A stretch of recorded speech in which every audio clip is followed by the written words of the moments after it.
E vale a pena investir em Tesla? Será que este é o momento correto, depois de uma queda aí de 15% que a empresa está tendo? Será que é o momento de você investir? No mês ela está subindo aí 28%, mas se você pegar deste topo aqui até aqui, ela está caindo 15,98%. Eu vou explicar o motivo dessa queda recente e também gostaria de mostrar que nos últimos 5 anos ela se valorizou 2.600%, e no meio dessa trajetória não foi uma trajetória nada linear. Por exemplo, aqui ela caiu 42%, se você pegar aqui também você vai perceber que ele caiu 33% e agora 15%, e quem sabe ela poderá cair aí 30% e depois retornar e dar uma valorização de 70% ou 100% para os seus acionistas, como por exemplo você pode ver aqui que deu 110%.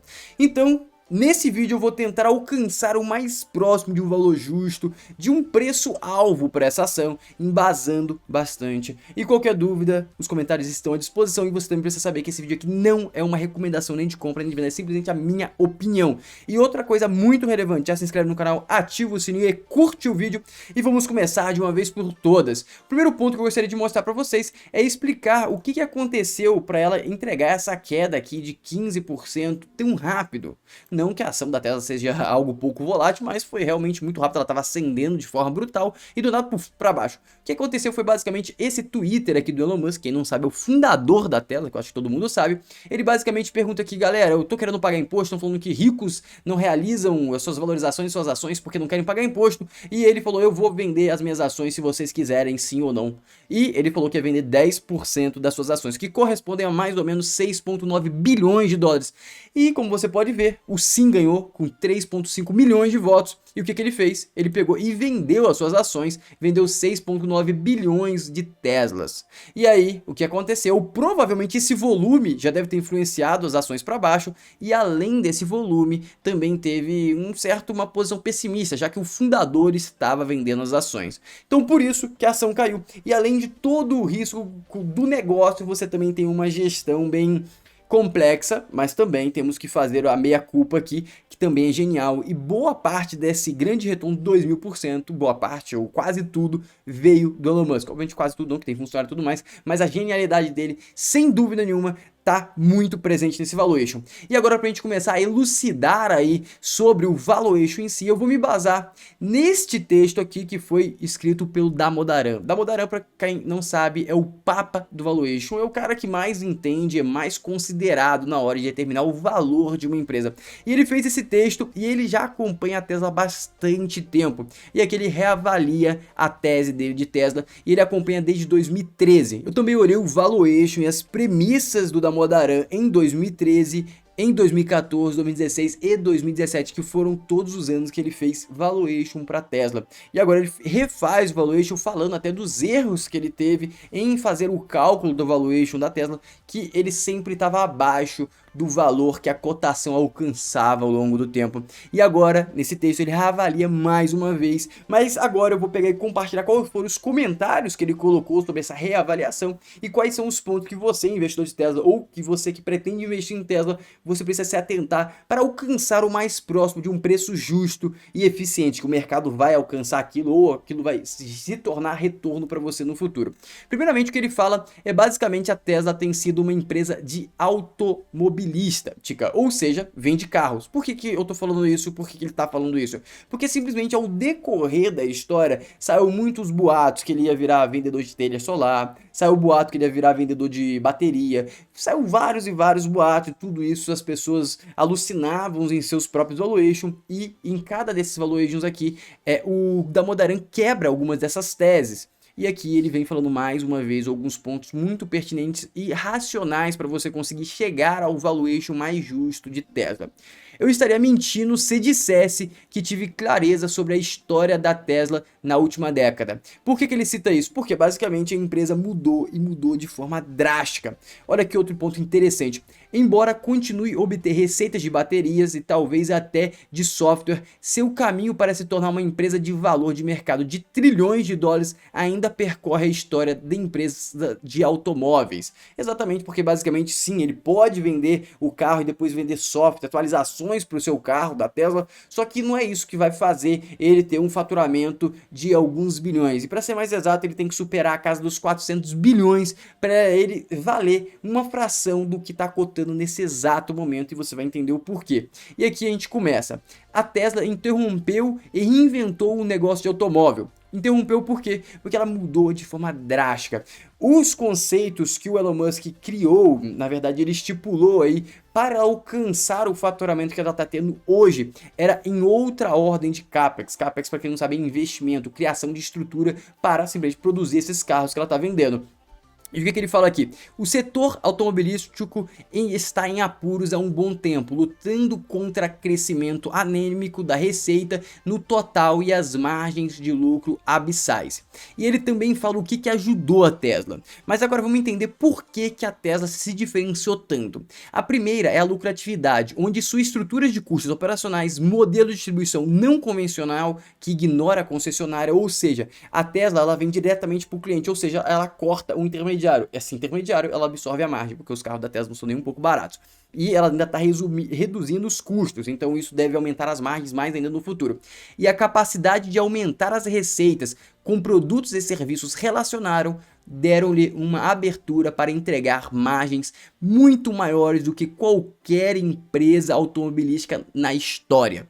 Esse é o grande diferencial da Tesla, ela consegue agregar uma margem líquida absurda que nenhuma outra empresa de automobilística da história, nenhuma outra montadora conseguiu entregar. Esse é o grande diferencial. A segunda é sobre investimento e intensidade de capital, onde conseguiu pegar o que os críticos apontavam como fraqueza, a falta de vontade de construir grandes e caras montadoras com antecedência para atender a demanda futura e transformá-las em pontos fortes, simplificando a empresa, foi capaz de crescer mais rapidamente, ao mesmo tempo que reinvestiu menos em capacidade de qualquer outra empresa automobilística no mundo. Ou seja, qual que é a teoria? Quando você quer vender muito, você tem que construir muita fábrica para você conseguir dar vazão ao pedido. Basicamente, se eu te pedir 1 milhão de carros, você tem que ter uma fábrica capaz de me entregar 1 milhão de carros. E não foi isso que a Tesla fez. A Tesla conseguiu criar fábricas muito eficientes, reaproveitando outras fábricas que estavam sendo paradas e vários mecanismos onde conseguiu reduzir muito o custo desse investimento. Ou seja, ela estava desalavancada, ela não estava se alavancando tanto quanto os concorrentes. E aí que a gente vai chegar, como que a pandemia beneficiou tanto a Tesla que justifica boa parte desse valuation. Então quem fez valuation muito tempo atrás e falou, não, eu acertei, sou um gênio, você poderia acertar talvez daqui a 3 anos, se não fosse a pandemia. Mas o que antecipou esse valor foi a pandemia, que acelerou muito, e eu já vou chegar lá também.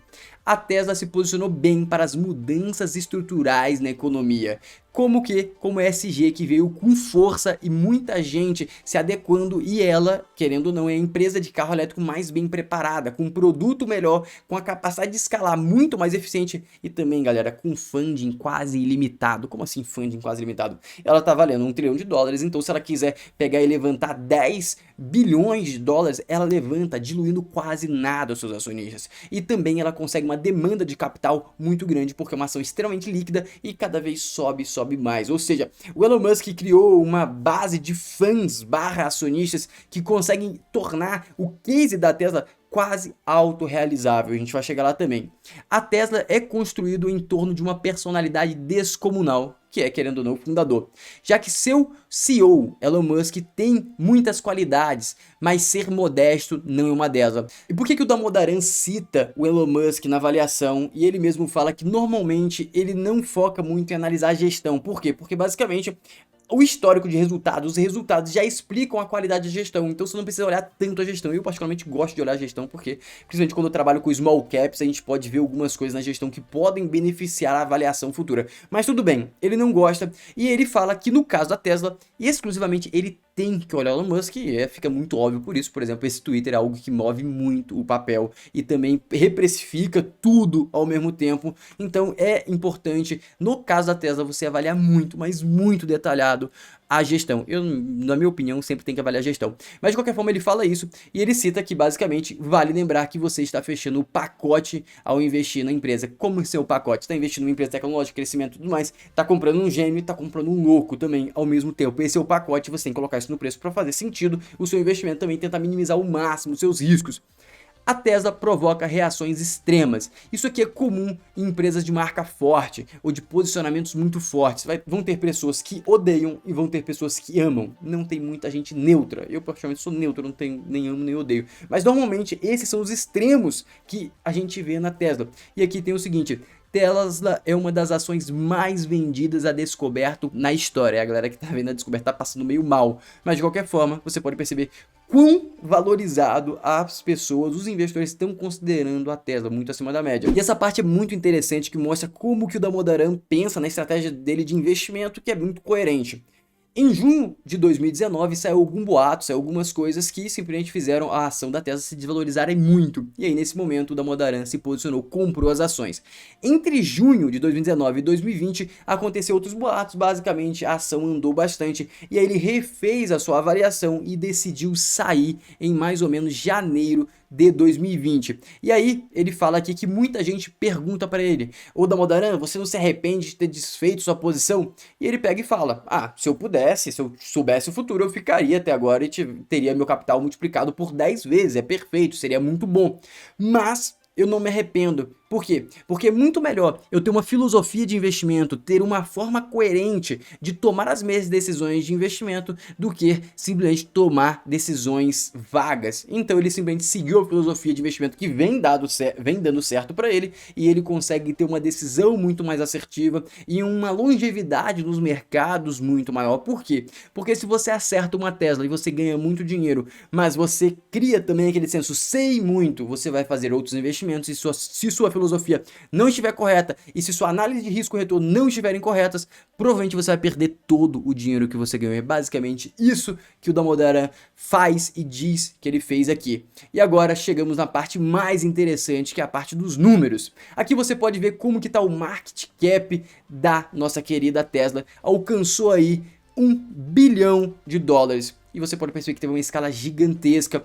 Mas eu vou pular agora um pouco para os números. E antes de pular até para os números, eu gostaria de mostrar aqui, ó. Esse aqui é o crescimento de receita da Tesla, que foi muito acima da média, muito acima do que o nosso querido Damodaran preveu ou supôs futuramente. Ou seja, querendo ou não, a Tesla entregou um resultado absurdo. E a gente pode ver até o 10K aqui da Tesla. E você pode perceber que nos 9 meses, primeiros meses de 2021, ele alcançou uma receita de 36 bilhões de dólares. E Floriano, isso é muito? Depende. Em linhas gerais, é muito em valores absolutos, 36 bilhões de dólares. Mas para uma empresa que fatura, que vale 1 trilhão, é meio complexo você falar que é muito. E principalmente considerando a concorrência futura. Mas vamos voltar aqui que você vai conseguir entender um pouco mais o meu ponto de vista.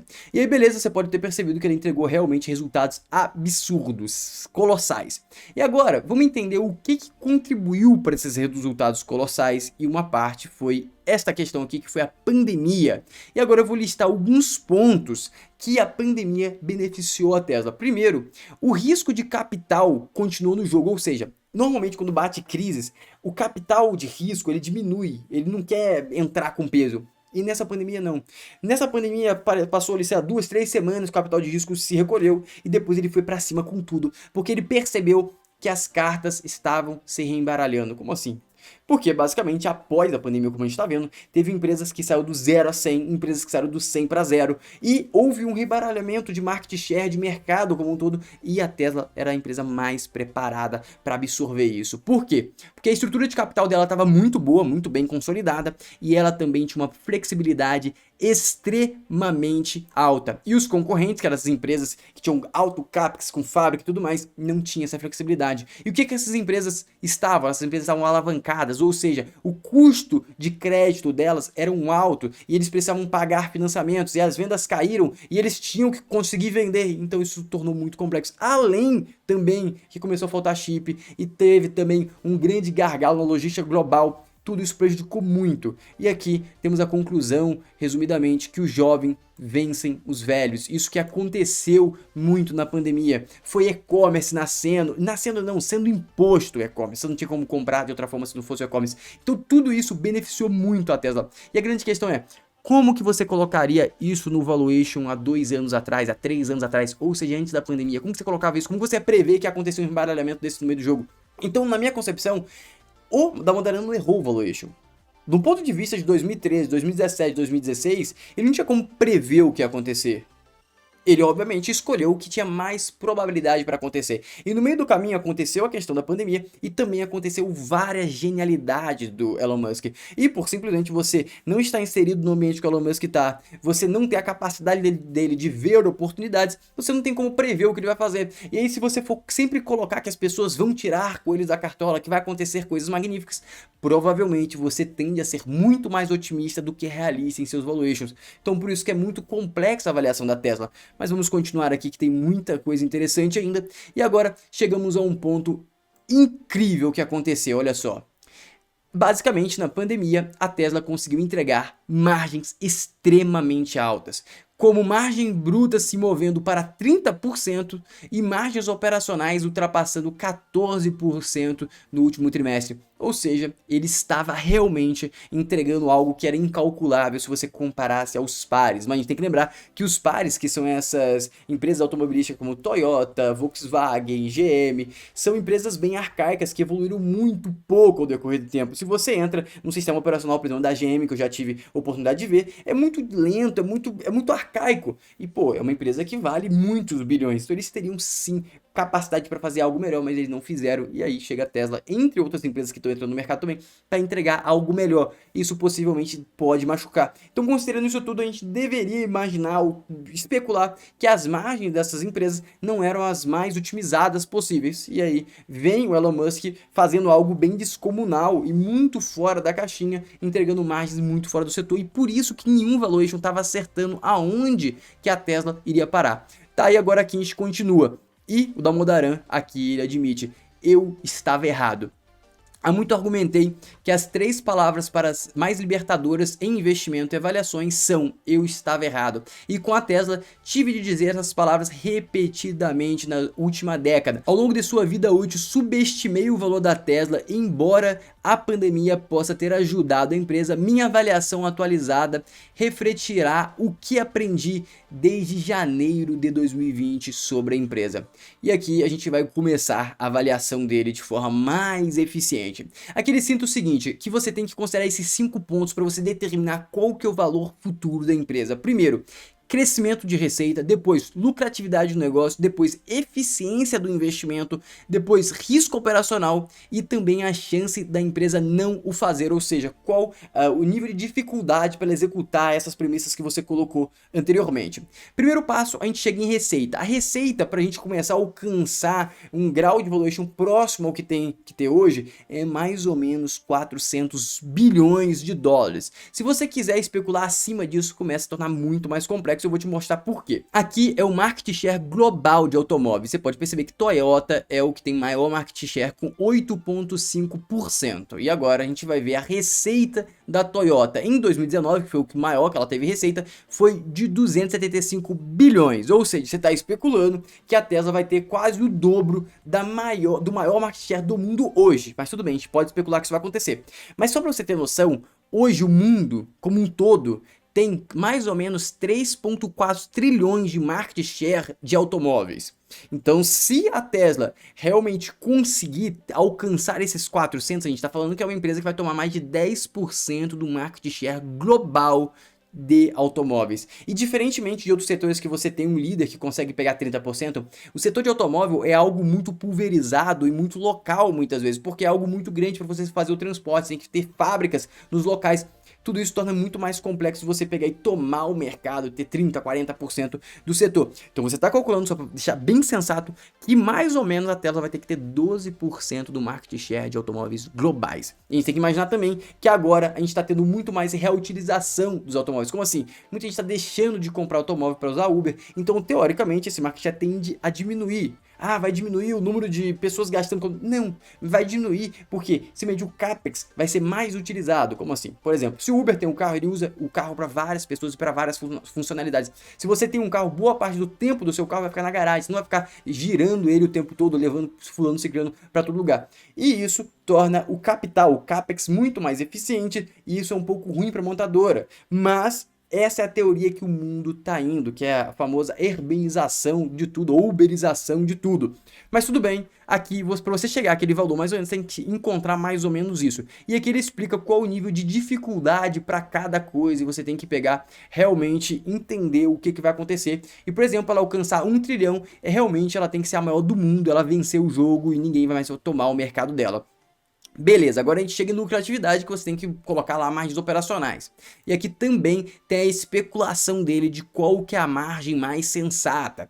Na minha humilde opinião, a gente deve imaginar no máximo aí 16%. E se ela for passar disso, ela tem que começar a adicionar produtos periféricos com um grau de rentabilidade muito mais alto. Como assim? Eu te vendi um carro e depois eu te vendo um software muito caro também, que vai ter uma margem muito grande para você atualizar o seu carro, sem eu precisar investir muito em CAPEX, te dar alguma coisa, porque senão vai diluir muito a margem. E para me chegar ali, como um volume de venda de carro vai ser um volume de receita muito grande, para me compensar, para aumentar 2, 3% na margem geral, eu vou ter que trabalhar também com volumes bem altos de faturamento nessas novas linhas. Então isso também começa a complicar. Reinvestimento é basicamente, ela vai ter que pegar um dinheiro que ela está gerando agora, reinvestir para crescer de forma muito eficiente e também com custo de capital baixo. Mas hoje é uma profecia, como eu falei com vocês, bem autorrealizável. E aqui também tem a taxa de risco disso não acontecer. E aí você tem que pegar e escolher também a sua taxa. E temos também a gestão, que querendo ou não, a gestão vai ter que executar isso tudo. E também temos o nosso querido Elon Musk ali, que ele faz algumas coisas um pouco complexas. Essas coisas complexas às vezes beneficiam e às vezes prejudicam muito a empresa. Então aqui tem basicamente as premissas que o Damodaran usou, que foi 400 bilhões de dólares, que ele acha que acima disso fica muito complexo. E também ele usou 16% de taxa aí, e também o custo de capital de 6%. Disso tudo aqui, o que a gente pode dar uma forçadinha? Diminuir um pouco o custo de capital, que ele pega e faça follow-on, dilua muito pouco, mas já financia a operação. Talvez a gente possa colocar aqui em vez de 400, 600 bilhões, mas já tem... Cara, a gente tá forçando 600 bilhões, mas tudo bem. E 16, eu acho que isso aqui realmente é muito difícil alcançar algo superior. E nessas premissas aqui, o Damodaran chega em um preço justo de 571 mil dólares. Ou seja, ela está muito mais cara do que o valuation do Damodaran. Mas aqui no final, o Damodaran exerce sua humildade e falou o seguinte: eu não sou o cara certo para vocês se embasarem em valor justo para a Tesla, porque eu já errei muitas e muitas vezes. Mas a minha humilde concepção, o racional dele foi muito eficiente. Ah, Floriano, você quer dizer que ela não vai alcançar? Ela pode alcançar. Só que você está colocando em um grau de imprevisibilidade, um grau que você não consegue saber como muito grande. E normalmente quando você aloca esse grau em valor de você não sabe o como vai acontecer, muitas vezes você pode perder dinheiro. Então por isso que eu pretendo não entrar nessa empresa, e se eu fosse especular quanto eu entraria com certeza abaixo de 500 dólares, mas obviamente eu entenderia o que fez a empresa chegar a 500 dólares, porque às vezes pode ter sido simplesmente o Twitter do Elon Musk, alguma coisa louca, como pode ter sido algo estrutural que realmente danifique muito a estrutura. Mas na minha humilde concepção, se ela continuar subindo, eu acho que é um case autorrealizável, porque o Elon Musk vai conseguir captar muito capital com muito pouco custo, porque simplesmente ele vai pegar e fazer follow-on, captar bilhões e bilhões, e agora, querendo ou não, a empresa começou a dar lucro, o que torna ainda mais viável a possibilidade da empresa dar certo. Mas se você chegou até aqui, amigo, já se inscreve no canal, curte o vídeo, ativa o sininho e comenta aqui embaixo o que você achou desse vídeo. Um abraço, até o próximo vídeo.